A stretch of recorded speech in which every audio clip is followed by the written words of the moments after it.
माँ शारदे तुम्हें आना होगा, पीड़ा मधुर बजाना होगा। माँ शारदे तुम्हें आना होगा, पीड़ा मधुर बजाना होगा। माँ शारदे तुम्हें आना होगा, पीड़ा मधुर बजाना होगा। माँ शारदे तुम्हें आना होगा, पीड़ा मधुर बजाना होगा।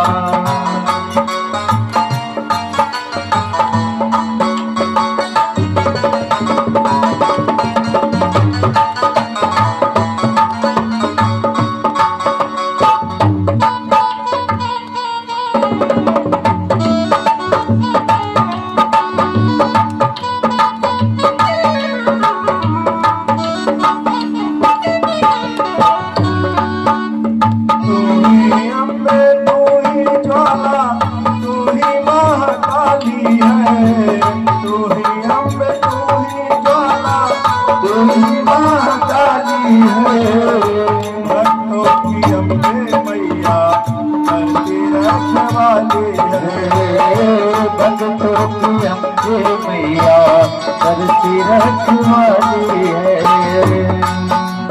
तू ही अम्बे, तू ही काली, तू ही महाकाली है। भक्तों की अम्बे मैया करती रखवाली है। ज्योति में तुमको समाना होगा, ज्योति में तुमको समाना होगा, पीड़ा मधुर बजाना होगा। माँ शारदे तुम्हें आना होगा, पीड़ा मधुर बजाना होगा। सरस्वती माँ तुम्हें आना होगा, पीड़ा मधुर बजाना होगा।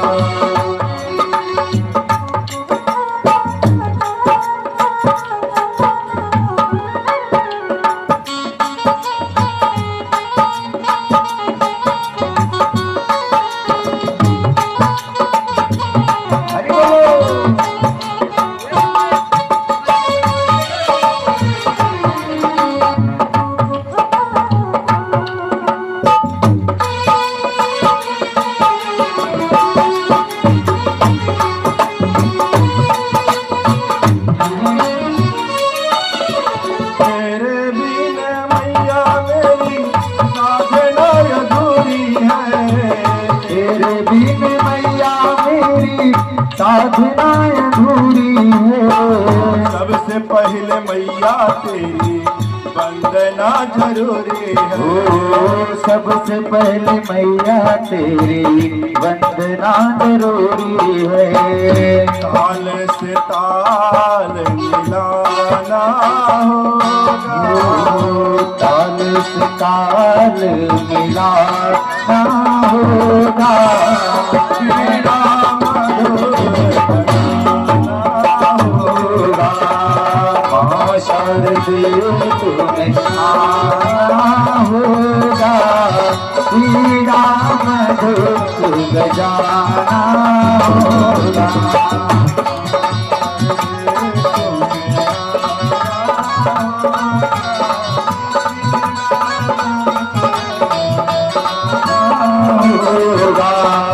माँ शारदे तुम्हें आना होगा, पीड़ा मधुर बजाना होगा।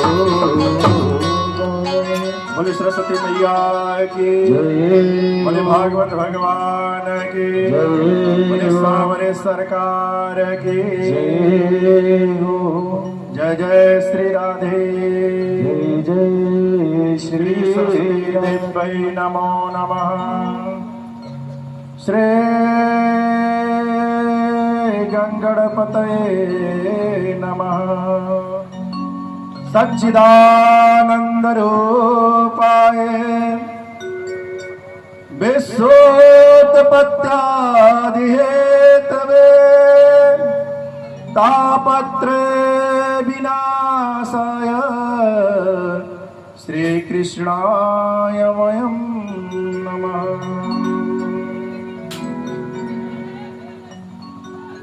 हम सच्चित आनंद स्वरूप भगवान श्री कृष्ण को नमस्कार करते हैं।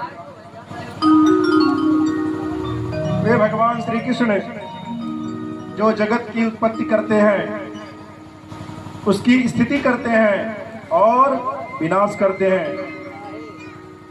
ऐसे भगवान जो तीनों प्रकार के तापों का नाश करने वाले हैं, ऐसे भगवान श्री कृष्ण को हम बारंबार प्रणाम करते हैं।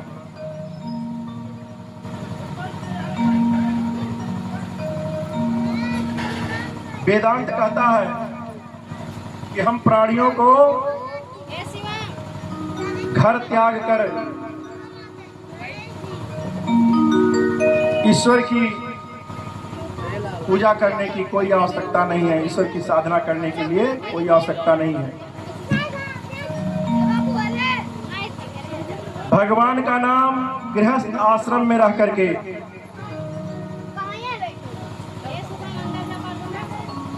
लिया जा सकता है और भगवत की प्राप्ति की जा सकती है।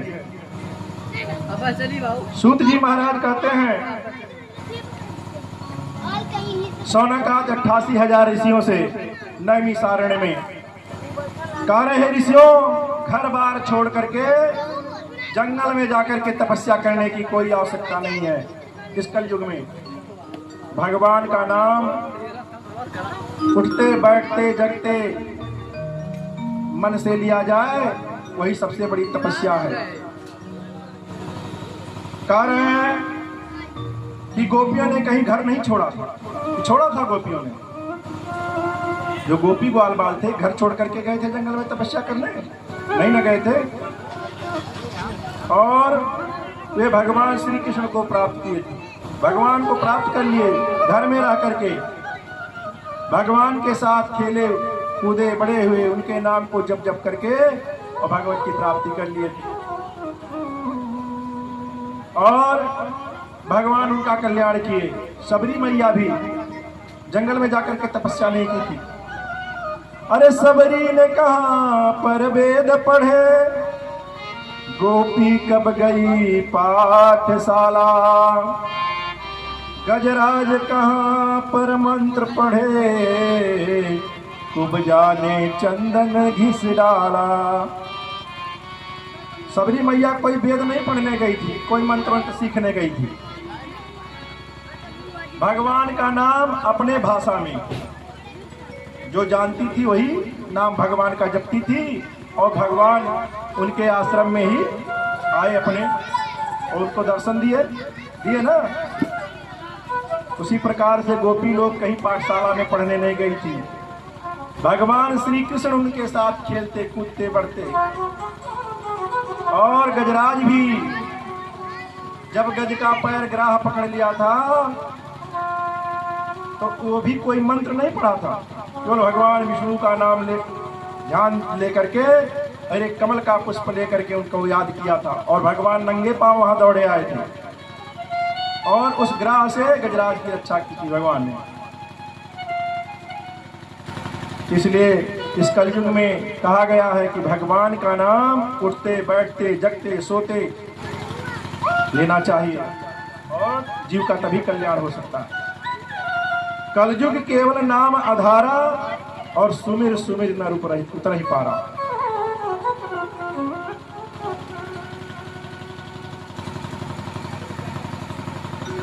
जब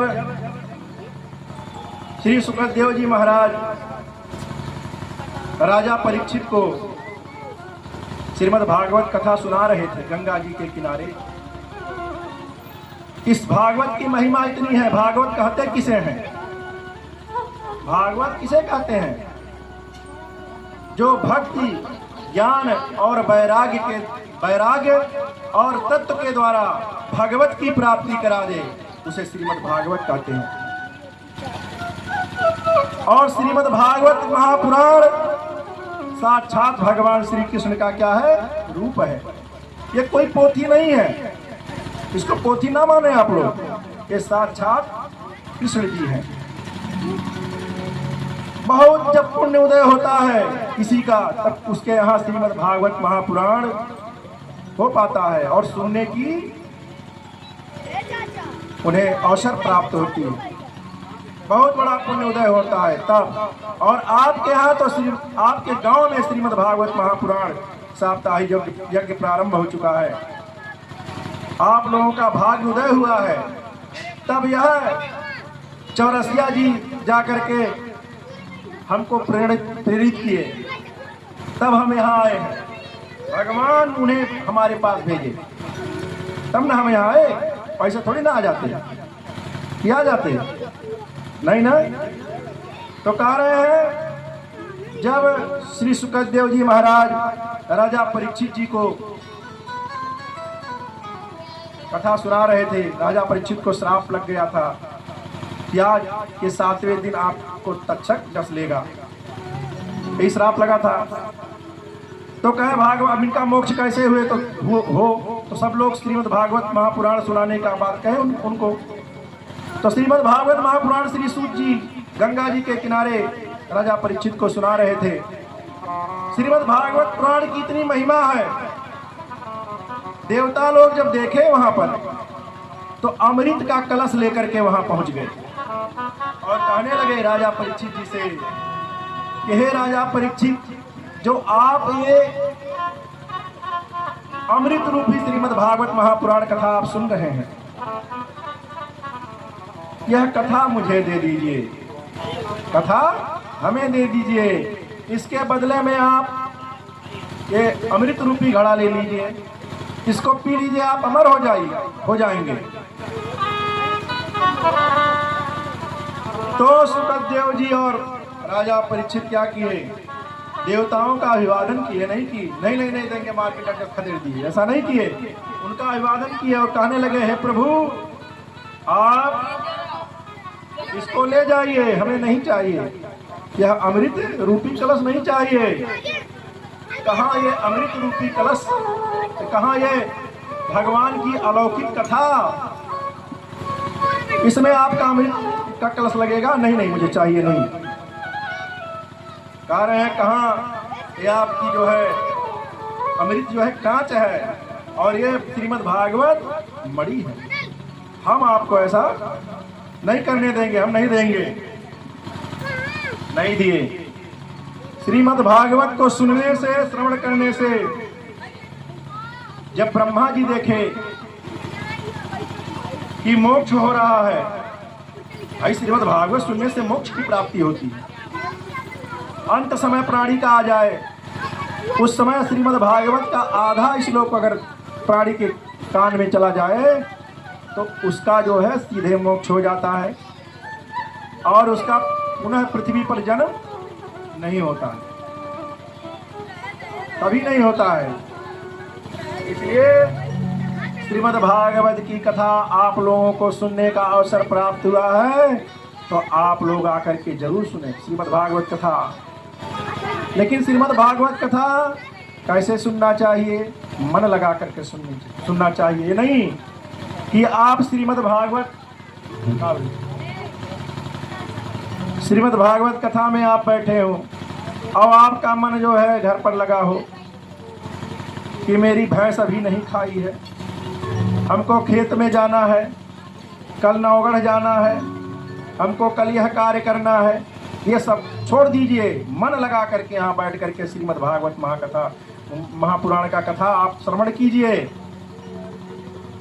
और यह नहीं भाई आपके बगल में मधुशाला है, हम आप लोगों से निवेदन करते हैं कि आप लोग यह 7 दिनों तक मधुशाला पर मत जाइए और उसका पान मत करिए, शराब का पान मत करिए, नहीं तो बैतरणी नदी में जाना ही जाना है। ऐसे लोगों को नहीं बचना है। जो शराब पीता है उसे बैतरणी नदी में देखना ही पड़ता है।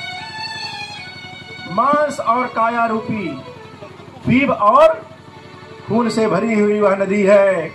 उसमें जो प्राणी गिर जाता है उसको निकल नहीं पाता हो। इसलिए ऐसा काम मत करिए आप लोग, जा करके मधुशाला पे शराब वराब पीजिए और यहाँ आकर के छू करके सबको यह पूजा भ्रष्ट करिए। ऐसा मत करिए। 7 दिनों तक विनम्र निवेदन है आप लोगों से कि यहाँ स्वच्छता बनाए रखें। यह आपका पूजा है, पूरे गांव का पूजा है और श्रीमद् भागवत कथा हो रहा है यहाँ। तो आप लोगों से ऐसा निवेदन है कि आप लोग इस चीज़ों से दूर रहें। तो हम कह रहे हैं, अभी भागवत पे अपने आते हैं। जब ब्रह्मा जी देखे भाई अमृत लेकर के गए थे देवता लोग, और श्री सुखदेव जी और राजा परीक्षित इनकार कर दिए कि नहीं देंगे हमें, हम अपना भागवत ही हमारा मोक्ष कारक है। जब ब्रह्मा जी देखे कि इससे मोक्ष हो रहा है तो ब्रह्मा जी क्या किए, एक तराजू मंगवाए। जैसे यहाँ सब्जी तौलते हैं उसी प्रकार से तराजू मंगवाए ब्रह्मा जी। और ब्रह्मा जी क्या किए, 17 पुराण को एक तरफ रख दिए, बटखरा बना दिए, और श्रीमद् भागवत महापुराण को एक तरफ रख दिए। अब बताइए, कोई 17 व्यक्ति एक तरफ हो और एक आदमी अकेले लड़ रहा हो तो कैसे जीतेगा? लेकिन नहीं, परंतु क्या हुआ, जिस तरफ श्रीमद् भागवत महापुराण रखा हुआ था वह पलड़ा झुक गया नीचे, यानी वह सबसे बड़ा है। 17 पुराणों का समावेश श्रीमद् भागवत महापुराण में। जब तौले तो देख रहे हैं कि इसका पलड़ा भारी है। कह रहे हैं जग में सब लाभ पराजित हैं, सतसंगति वाले लाभों से स्वर्गादि तुच्छ है तुलने पर, सतसंगति सुख के बातों से। इसलिए सत्संगत करना चाहिए, अच्छे लोगों के साथ बैठना चाहिए। जब आप अपने से बड़े उम्र वालों के साथ बैठेंगे तो आपको अच्छा ज्ञान मिलेगा। ये नहीं कि जात से ही बड़ा हो, अच्छे उम्र के बड़े उम्र के साथ आप अगर बैठते हैं तो आपको अच्छा ज्ञान देगा। अगर अपने से छोटे वाले के साथ बैठेंगे तो क्या मिलेगा? बुराई ही बुराई मिलेगा, क्योंकि उसका बुद्धि बहुत प्रखर नहीं रहेगा, अनाप शनाप ही सिखाएगा। इसलिए श्रीमद् भागवत महापुराण को सभी ऋषियों ने स्वीकार किया और श्रवण करने से मोक्ष प्राप्त होता है। बोले राधे कृष्ण भगवान की जय। अब सूत जी महाराज को सुन करके, उनके वचनों को सुनकर शौनक आज पूछने लगे कि हे प्रभु, अब बताइए यह सप्ताह कथा विधि क्या है जो 7 दिनों में श्री सुखदेव जी महाराज राजा परीक्षित को सुनाए थे? क्या है, यह कैसे उत्पन्न हुआ, और सनक सनंदन सनक कुमार सनकाद मुनि नारद जी से कैसे मिले थे, उसके बारे में बताइए। सौनकाद ऋषि सूत जी महाराज से क्या कर रहे हैं, प्रश्न कर रहे हैं। तो सूत जी कहते हैं, हे ऋषियों, हे सौनकाद ऋषियों, इस संबंध में आपको एक मैं कथा सुनाता हूं। कह रहे हैं कि कैसे नारद जी से सनकादि मुनि सनक सनंदन सनातन सनत कुमार जो भगवान के पहले अवतार हैं श्री विष्णु जी के, कैसे नारद जी से मिले थे, इसके बारे में आपको मैं सुना रहा हूँ। समझ में आ रहा है आप लोगों को कथा ना? कह रहे एक समय की बात है, वो चारों मुनि कुमार घूमते घूमते भगवान विष्णु के दर्शन के लिए जा रहे हैं। और वे लोग बद्रिक आश्रम गए तो वहां देख रहे हैं, बद्रिक आश्रम में जा रहे थे सनक सनंदन सनातन संत कुमार, तो देखे कि रास्ते में नारद जी महाराज आ रहे हैं। अब नारद जी महाराज को देखे, कैसे आप किसी से मिलते हैं तो उसका मन खिन्न रहता है, किसी का चेहरा उतरा रहता है, कहते हैं नहीं, अरे भाई बताइए आप क्या बात है, कहो कहाँ जा रहे हो, कैसी परेशानी है आपके चेहरे पे दिखाई दे रही है। उसी प्रकार से नारद जी को जब देखे सनकादि मुनि तो पूछने लगे, हे नारद तुम कहाँ जा रहे हो, वो तुम्हारे चेहरे पे कैसी उदासी है, बताओ। देव ऋषि नारद जी कह रहे हैं कि हे ऋषियों, मैं सभी लोगों का भ्रमण करते करते पृथ्वी को देखा कि बड़ा श्रेष्ठ है, चलो वहां भी घूम आया जाए। तो जो मैं पृथ्वी पर गया तो वहां देख रहा हूँ, कहाँ कहाँ घूमा, पुष्कर में गया, गोदावरी में गया, प्रयागराज में गया, कुरुक्षेत्र में गया, श्रीरंगपट्टनम सेतु बांध रामेश्वर में भी गया। सभी तीर्थों को घूमता घूमता मैं बहुत जगहों पर घूमा, लेकिन देख रहा हूं क्या कि अधर्म के मित्र कौन है, कलयुग महाराज हैं। अधर्म के मित्र कलयुग सारी पृथ्वी पर व्याप्त है। हे कलयुग बाबा, तो जो है कलयुग व्याप्त है, अधर्म व्याप्त है पृथ्वी पर, सभी जगहों पे गया, मुझे कहीं चैन नहीं मिला। सारा जगह कलयुग ही कलयुग दिखाई दे रहा है, ना किसी के पास सत्य है। वहां क्या किसी के पास सत्यता है, ये नहीं है, कहते हैं कुछ और करते हैं कुछ। ना किसी के पास तप है, ना पूजा पाठ है, ना शुद्धता है, ना किसी के प्रति किसी को दया है, ना कोई दान देने वाला है। आज सद्गुण नहीं है, किसी में नहीं है, सद्गुण किसी में नहीं है। और वहां पृथ्वी पर माता पिता क्या कर रहे हैं इस समय, केवल अपने बच्चों को पेट भरने की ही शिक्षा दे रहे हैं कि बढ़िया से धन कमाओ, लाओ, पेट भरो, और कोई अच्छी बात, उठना बैठना, बड़ों का आदर करना, पूजा पाठ करना, दान देना, ये सब नहीं सिखाया। केवल कह रहे हैं कमाओ और पेट भरो, ना किसी का सम्मान करो, ना पूजा पाठ करो, केवल पाप करो। भाई अपने बच्चों के सामने हम जो दिखाएंगे वही ना हमारे बच्चे सीखेंगे। अगर आप 10 रुपए का दान दिखाएंगे तो आपका बच्चा हो सकता है 5 रुपए का दान देने वाला हो। आप अपने माता पिता का आदर भाव करेंगे तब आपका बच्चा के जना आदर भाव आपका करे। लेकिन आप अपने माता पिता को आदर सम्मान नहीं देंगे, उन्हें मारेंगे, गाली देंगे, तो आपका बच्चा भी आपको देगा, इसमें कोई संशय नहीं है। और जो दूसरे को दुख देता है उसे भगवान जरूर दुख देते हैं, बहुत दुख देते हैं। तो कह रहे हैं कलयुग में वहाँ घेर रखा है, वहाँ अपने बच्चों को केवल पेट पालने की शिक्षा दी जा रही है।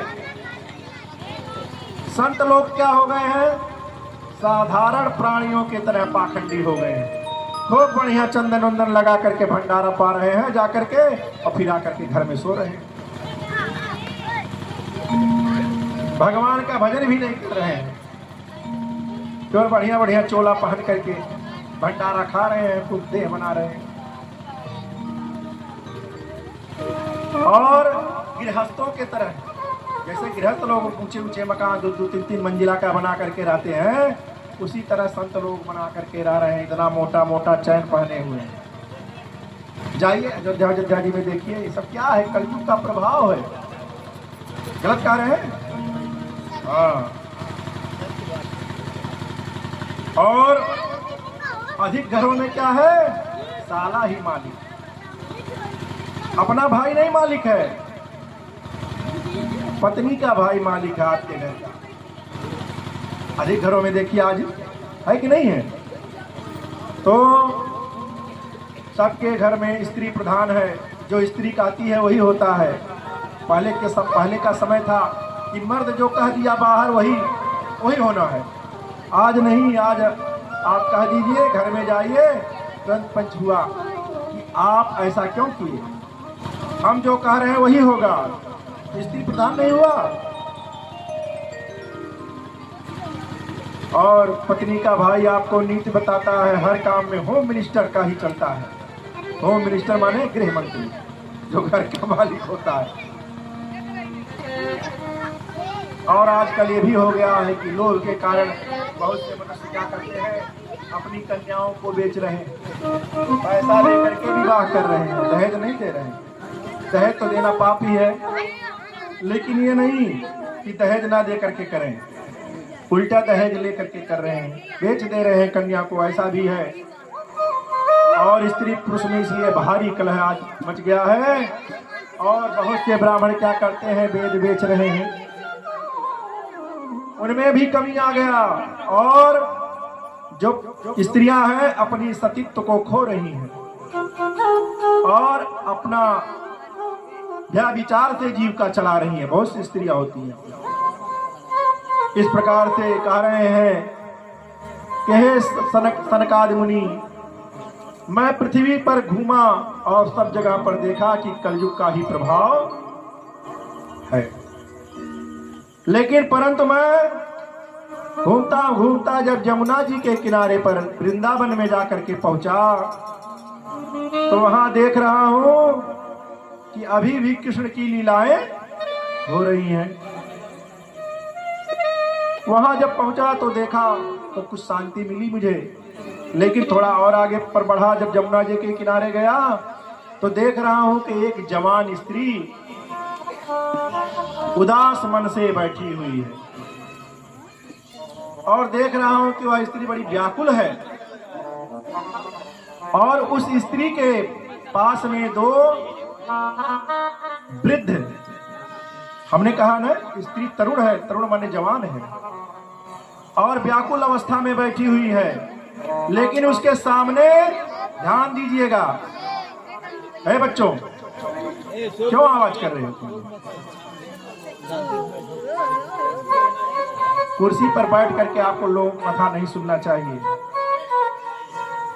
भाई। जिसको असमर्थता हो, जो ना बैठ पाता, उसके लिए है। तो